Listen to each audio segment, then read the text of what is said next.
The morning they came to count her cattle, Nora Voss had 41 head, standing in a yard that the county assessor had declared, in writing, unfit for the wintering of livestock.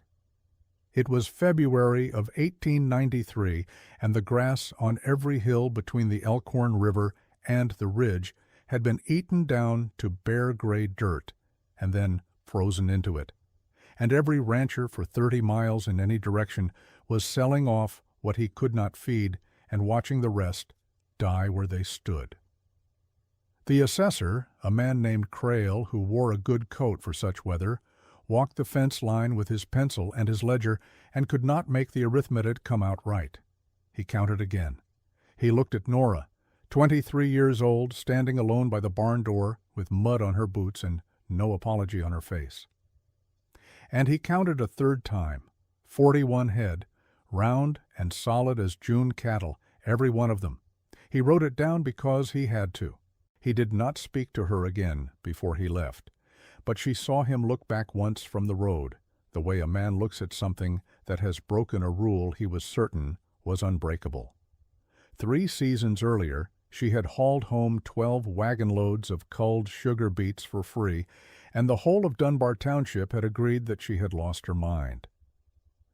2.5 years earlier, the summer of 1890, is where the true shape of the thing begins. Nora had come to the quarter section on Burnt Creek the way most people came to bad land. She came because she could afford nothing better. Her father had died in the spring, leaving her an $800 note held by the Merchants' Bank in Crofton and 160 acres of creek-bottom ground that the neighbors said flooded 3 years in 5 and grew nothing but cottonwood and alkali grass the other 2. There was a house on it, if you were generous about what a house required, and a barn that leaned south, as though it meant to eventually lie down and rest. There was no stock, no equipment beyond what she could pull from the shed, and no one in the family to help her work it, because Nora Voss was the last of her family, and she knew it as plainly as she knew the note's due date. November of 1892. 26 months. She wrote it on the inside of the barn door with a carpenter's pencil so she would see it every morning and not be tempted to forget.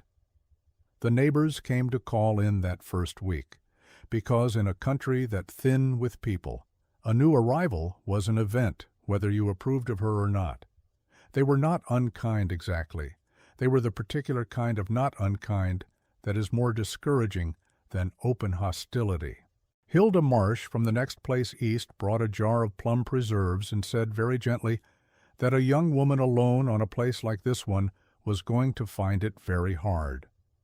Walt Diefenbach, who ran cattle on the ridge, came to the fence line, looked at the creek-bottom pasture, and said that his father had tried to run hogs on it in '84 and got nothing but root rot and misery. A man named Prentice, who served as the township's informal banker of opinion, summed the community verdict with the efficiency of long practice. 160 acres of that ground, he said, was worth about what you'd pay for it, which was nothing, and doing it alone made it worse. Nora thanked each of them for coming. She did not argue. Being right, she had decided, was its own kind of reply, but only if you lived long enough to deliver it. She spent the first month learning the land the way you learn a difficult person, carefully, without assumptions, watching what it did before you decided what it was.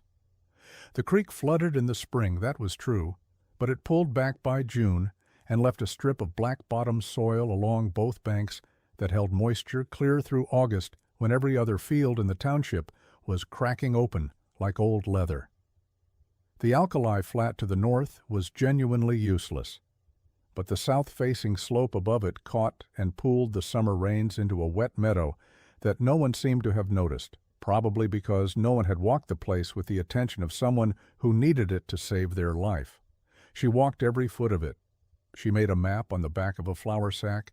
It was on one of those walks, in late July, that she met August Herdlicka. He was her neighbor to the west, an old Bohemian man who had been on his quarter section for 19 years and whose wife had died the previous winter, leaving him alone with a kitchen garden, a small herd of mixed cattle, and a patience about the land that was almost geological in its depth. He was mending a section of fence along the property line when Nora came through the willows, and he looked up without surprise, as though he had been expecting her to come along eventually. "You are the Voss girl," he said. It was not a question. "I am," she said. He looked at the flour sack map she was carrying. "You walk the whole place?" "Every foot." He nodded slowly, as though this answer had settled something in his mind. "Good," he said. "People are always telling a piece of ground what it is. Better to ask." She thought about that for a long time afterward. It became the first rule of everything she did in the following 2 years. Ask the ground, ask the water, ask the grass. Don't tell. August Herdlicka knew things about that stretch of creek-bottom country that no county assessor had ever written in a ledger. He knew where the sweet grass grew and how late into the fall it held its nutrition. He knew that the cottonwood bark, stripped and dried, would see cattle through a short cold snap.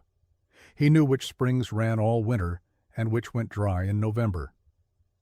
He shared these things with Nora over the fence line and over the occasional cup of coffee in his immaculate kitchen, in the unhurried way of a man who knows that knowledge is most useful when it is passed along rather than kept. "The land is patient," he told her once, stirring his coffee slowly. "It waits for someone to notice what it is doing. Most people," he said, "are too busy telling it what to do." But it was what August said about the Dunning Beet Works that changed the entire direction of Nora Voss's life that summer, and she almost missed it. The Dunning Consolidated Sugar Works had been processing sugar beets in the town of Dunning, 31 miles northwest, since 1888. August mentioned them in passing, the way you mention a landmark. They were simply there, a fact of the landscape. But what he said next stopped her. Every autumn at the end of the beet campaign, the factory culled out the damaged, the malformed, the rejected beets, the loads that didn't meet the processing weight or the sugar content, and they piled them in a field east of town and sold them for what someone would pay, which was generally nothing, and then paid someone a small amount to haul the rest to the creek bottom and be rid of them. He had used some himself years ago. "Good cattle fodder," he said, "if you weren't too proud." The other ranchers, he added, thought it was beneath the dignity of the operation. "Too much trouble for too little yield," they said. "You'd spend more hauling than the feed was worth." Nora asked him how many beets, on average, the factory was disposing of at the end of a campaign. August considered it. "A great many," he said, "depending on the year." Nora went home and sat at the table with a pencil and a piece of paper and did arithmetic for 2 hours. She was not educated beyond the 8th grade, but she understood numbers the way some people understand weather, instinctively, with a physical sense of when they were about to turn on you. She worked out what she would need to winter 12 head of cattle through a full Nebraska January and February, if there were no grass and no hay, beyond what she could put up herself from the wet meadow. She worked out what beet pulp and beet tops would replace in a daily feeding ration. She worked out how many wagon loads that required and how long the haul from Dunning would take and what it would cost in time and wear on a team. Then she sat back and looked at the numbers for a long time. Then she drove to Dunning. The man at the Dunning Consolidated office was pleasant and confused in equal measure. Young women from creek-bottom homesteads did not generally present themselves to discuss the disposition of the culled beet inventory. He kept glancing at the door as though he expected someone else to come through it and take over the conversation. But Nora had not driven 31 miles in July heat to be politely deflected, and she asked her questions with the kind of steady quiet that eventually fills a room and makes evasion more trouble than it's worth. Yes, he confirmed, they had culls. Yes, they disposed of them every October at the end of the campaign. Yes, she was welcome to haul what she needed. No, there was no charge. The Dunning Works was, if anything, grateful to have fewer loads to deal with itself. She drove home with the arrangement in her pocket and a feeling she did not want to call hope yet. She had learned by then that hope was a thing best kept banked low under ash until it had proven itself. She spent the rest of July and August doing two things simultaneously, putting up as much hay from the wet meadow as the land would give her, and acquiring cattle. This was the part the township found most difficult to process. Nora Voss, on her worthless creek-bottom ground with her $800 banknote, began buying cattle. She bought them cheap because she had only a little money, and she bought them from the sort of places cheap cattle come from: farm dispersal sales, failed homesteads, a man outside of verdigris who was leaving the country and couldn't take his stock with him. She bought 8 head in July, added 3 more in August. By September, she had 11 head of mixed stock in that south-facing pasture, eating the creek-bottom grass down to a sensible level, and the township had a new subject for its opinion. Walt Diefenbach said she was compounding a bad situation. Prentice said that the bank would have the place by Christmas. Hilda Marsh said nothing, but her expression said it all. Nora said nothing either, which was beginning to be her habit. October came. The beet campaign at Dunning ran through the 3rd week of the month, and when it ended, Nora was ready. She had borrowed a second wagon from August, who said only good luck, and nodded in the direction of the northwest with a small, knowing look. She made the trip to Dunning 6 days running. The culled beets came in loads so heavy the wagon springs flattened out, beets rolling and thumping against the sideboards, smelling of fresh earth and a faint sweetness that her team liked so well they kept trying to reach around to get at the load. She unloaded each wagon into the long trench she had dug along the north side of the barn and covered the beets with a layer of straw. On the 6th trip she arranged with a neighbor's son for 3 additional loads, paying him in beet tops for his own cattle, and by the end of the 2nd week she had hauled home 12 wagon loads of culled sugar beets and stacked them in a trench the size of a small house, and the cost of it was the wear on her hands and the use of her horses. The township's verdict arrived faster than she had expected. Someone at the Dunning Works had mentioned it to someone passing through, and the story had made the circuit back to Dunbar in the particular rapid way that unflattering news travels in thin country. She had hauled beets, factory culls, waste product. A dozen people offered the same analysis with slight variations in vocabulary. She'd lost her nerve, she'd lost her sense, she'd lost her mind entirely. Walt Diefenbach, who had a kind of compulsive honesty about the opinions he held, said that he had never seen anyone with so little grasp of her own situation. "You'd have done better," he told August, since he didn't quite have the nerve to say it to Nora directly, "to sleep in the street than to farm that creek bottom." August Herdlicka heard this and said, "The land waits for someone to notice what it's doing." Walt didn't know what to make of that, which was, Nora suspected when August told her later, exactly the right result. The winter of 1890 to 1891 was not especially severe by Nebraska standards, which meant it was merely very hard rather than deadly. The grass gave out in November, as she had known it would. The hay she had put up lasted into December. And then she began feeding beets. She learned the method by doing it. You couldn't just throw them whole to cattle. You learned quickly. You sliced them, split them for the smaller animals, and you learned how much was too much and dialed the ration back. She also bought a small quantity of hay from August at a fair price, because she hadn't put up quite enough, and the mixture of hay and beet kept her 12 head in a condition that she would have called good, and the neighbors, had they looked, would have called improbable. She didn't invite the neighbors to look. By February she had her feet under her. Not comfortable, not yet, but steady. She could feel the arithmetic beginning to turn. The spring of 1891 brought a development that she had been planning for, but that still felt like a gift when it arrived. 4 of her cows calved.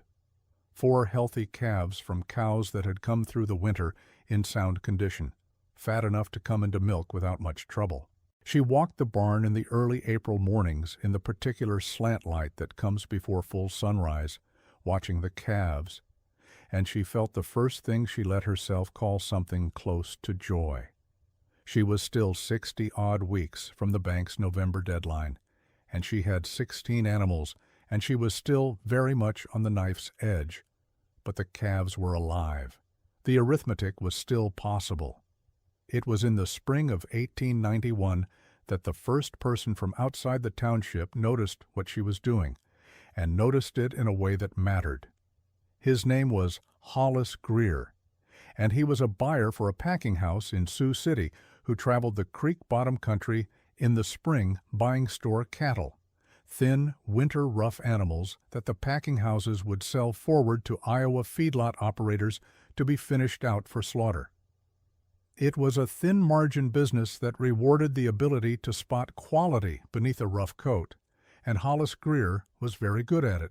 He came down Burnt Creek Road in his buggy one wet April morning and stopped at the gate because he could see from the road that something was different about the cattle in that yard, and different in the kind of way that interests a man whose living depends on reading cattle accurately. He got down from his buggy and walked to the fence. Nora came out of the barn and waited. "These yours?" he said, which was not quite the question he meant. "They are." He walked the fence line, looking. "Wintered here?" "Right here in this yard." He looked at the country around it, the bare hills, the gray-brown nothing of a Nebraska April, the exhausted look of a landscape that has been cold for 4 months. He looked back at her cattle, and he did the arithmetic out loud. These animals had wintered in the same country as every other animal for 40 miles, and they looked like this. "How?" he said. She told him about the beets. He listened the way a practical man listens to something that ought to have been obvious, but wasn't. He looked at the cattle again. He made her an offer for 3 of the store animals at a price that was fair enough that she took it without countering, because she had done the arithmetic and knew when a price was right.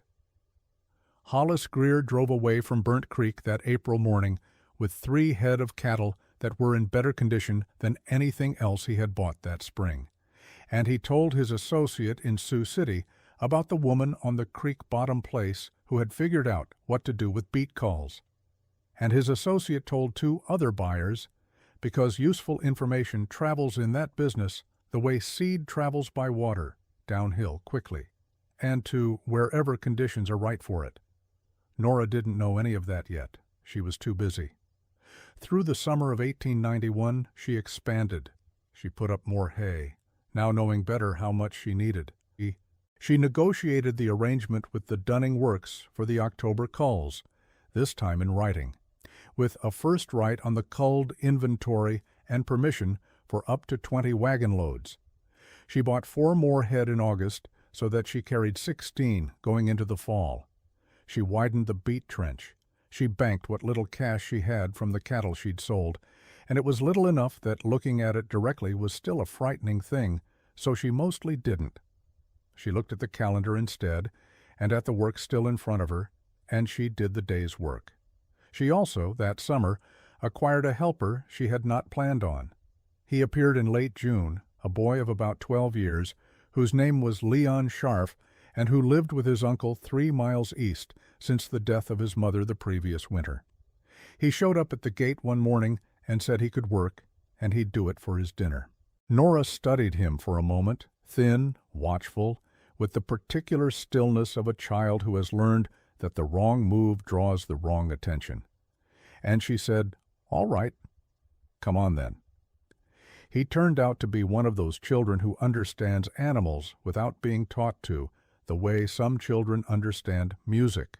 Her cattle settled when he was near them. He named all of them, which she had not done, and he used the names consistently, and she caught herself using them too within a week. The oldest cow, a heavy shorthorn cross with a white blaze down her face, he called Margaret. Nora kept a straight face about Margaret for 3 days before she stopped being able to. Leon came every morning through the summer and fall and into the winter, and she fed him well, and on the occasional Saturday she found a nickel for him, and he never said much, but he worked steadily, and he clearly did not want to leave in the evenings, and this was a thing that Nora understood without needing it explained, because she knew something about not having anywhere else that felt solid. October of 1891. The beet campaign ended on schedule. This time she went to Dunning with a plan, with August driving the borrowed wagon for the first 4 loads and Leon handling the team on a 3rd wagon borrowed from the Scharf farm. 21 wagon loads in 9 days. She enlarged the trench, built a second one, covered both with straw and then with a layer of earth against the deep cold. By the time the first real freeze came in November, she had more feed than she had had the previous year, and 16 head going into winter. She also had something else going into that winter. She had a reputation, though not the kind she wanted yet. The township had moved from laughing to puzzled to faintly resentful, which is a distinct kind of progress. People who had predicted her failure with certainty do not enjoy watching that certainty erode.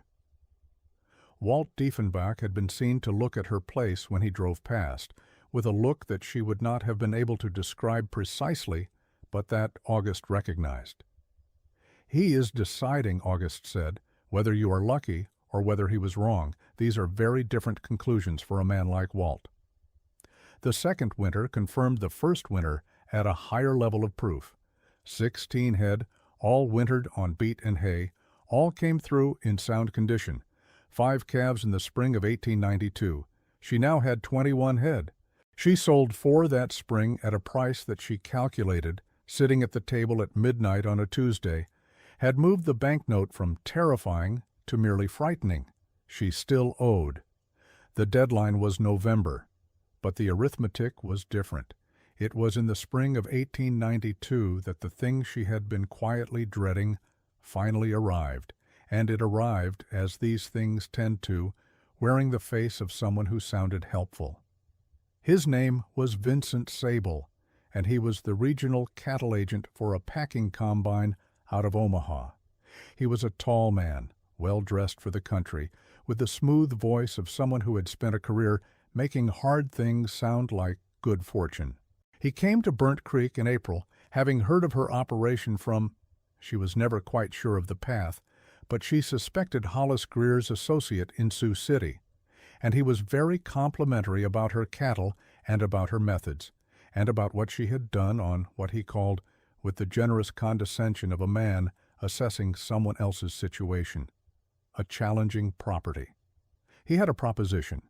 He would offer to buy her entire operation, the cattle, the property, and what he called the beet supply arrangement, for $900, which he noted was $100 more than the banknote she owed. She could walk away clear, he said. Someone alone could not sustain an operation of this kind long term, he said. The combine could develop it properly.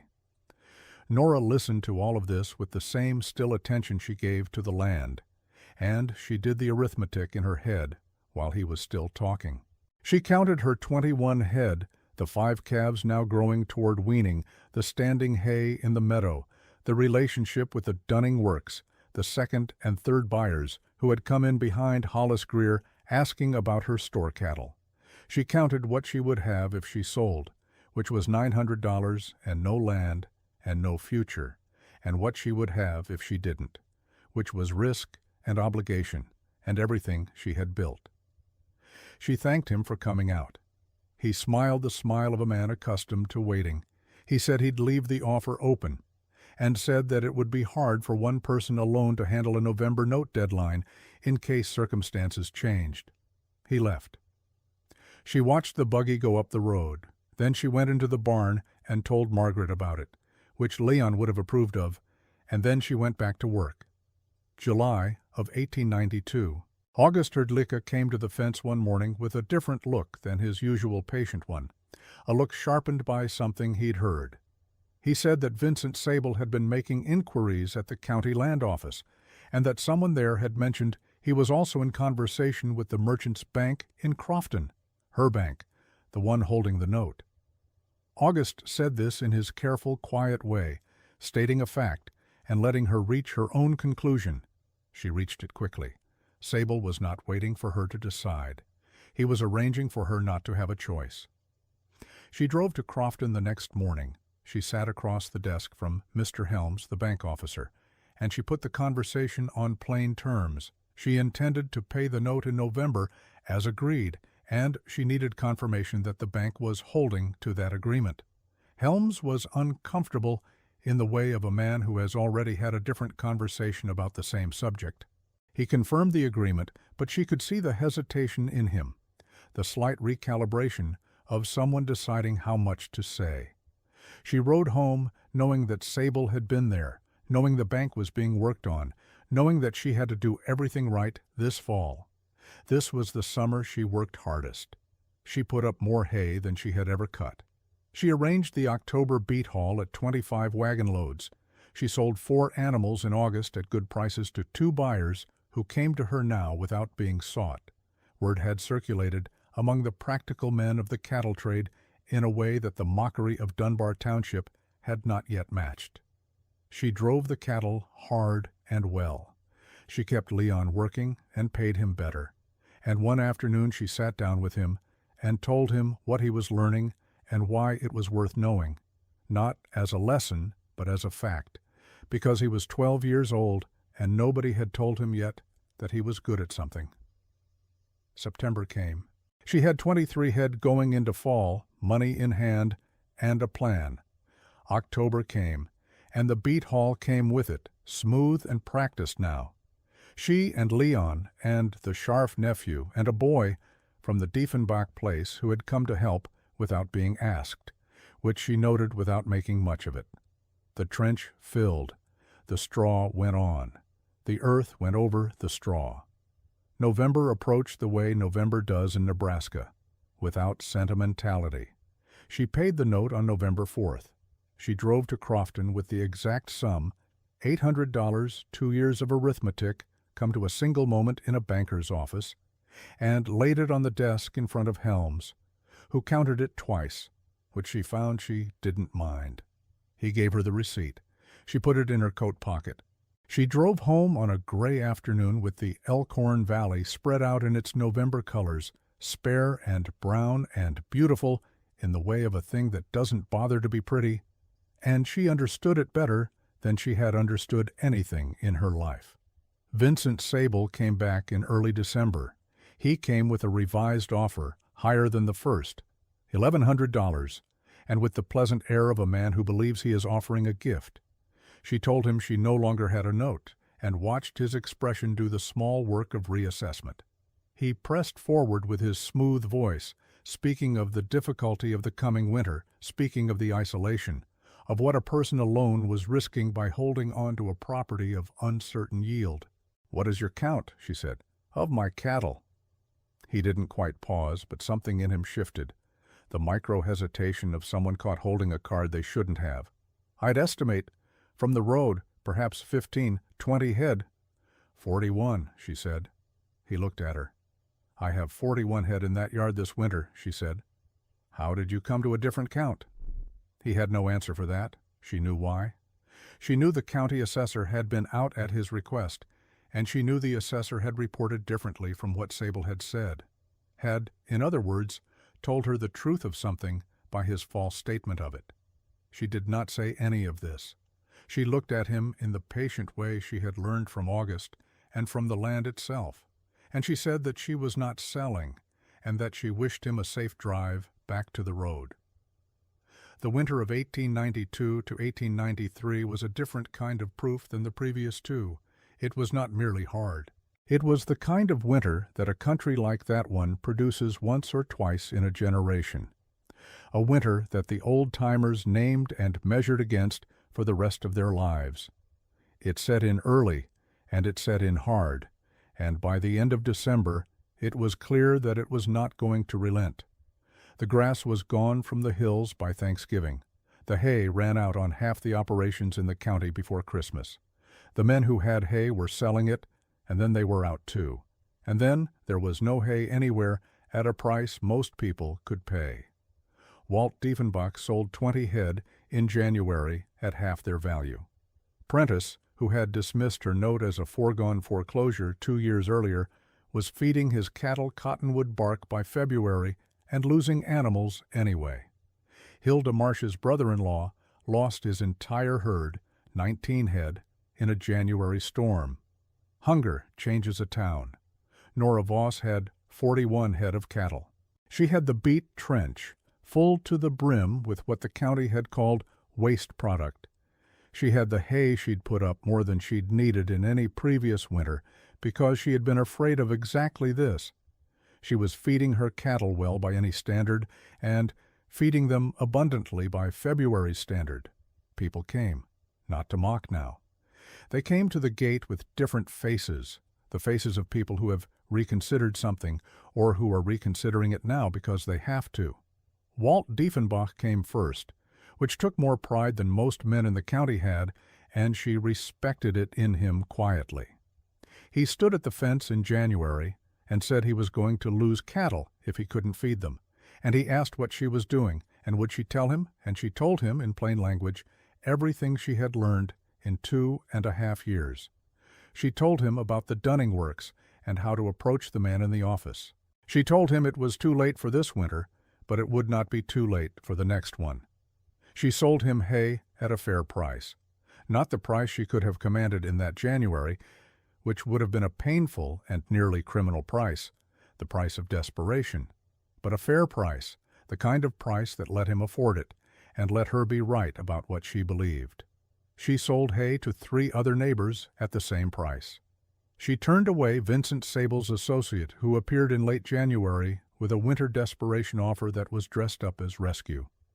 And she had 41 head standing in February when the assessor came to count them, standing solid and round-bellied and unaware of their own improbability, with Leon moving among them, calling them by name.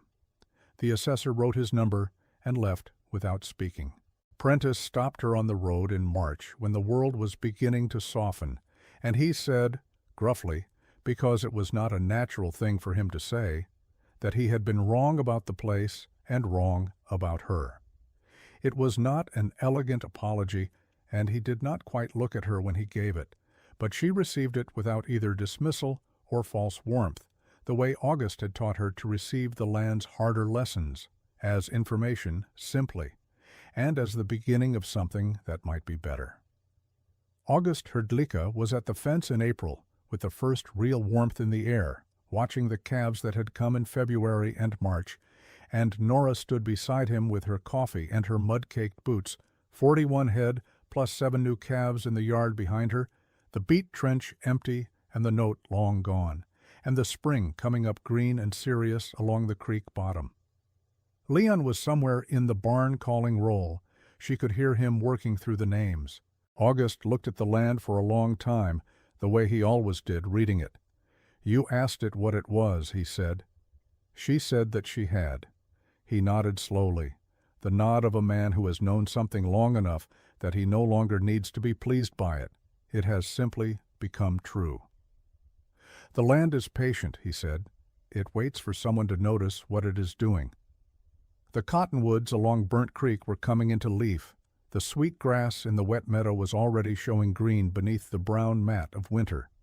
Margaret stood in the April light with her calf beside her, enormous and placid, and entirely without interest in what any assessor might write in a ledger about the land she was standing on.